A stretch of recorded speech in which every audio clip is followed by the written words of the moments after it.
আমার হলো একটা মেয়ে নিয়ে আসছিলাম, একটা ছেলে নিয়ে আসছিলাম। আমার নাম শান্তা। কোথা থেকে আসছেন? কালিয়ার থেকে।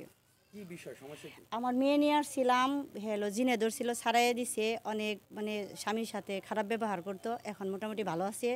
আমার ছেলে মাদ্রাসায় পড়ে, এরেও জিনে ধরছিল, এ পড়তে চায় নাই, যাইতে চায় নাই, এখন মোটামুটি সুস্থ আছে, পড়াশোনা করতেছে।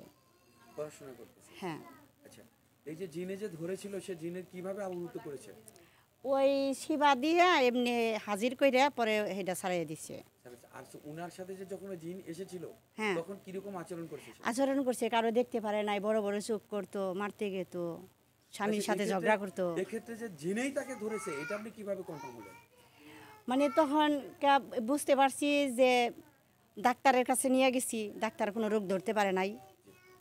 পরে লাস্টে কবিরাজের কাছে নিয়ে আসছি, সে ধরে ফেলেছে? হ্যাঁ, ই করছে। তারপরের দিন থেকে ওই তখন থেকেই ভালো, সুস্থ আছে? হ্যাঁ, পুরোপুরি সুস্থ, স্বামীর ঘর করতেছে। ধন্যবাদ আপনাকে, অসংখ্য ধন্যবাদ।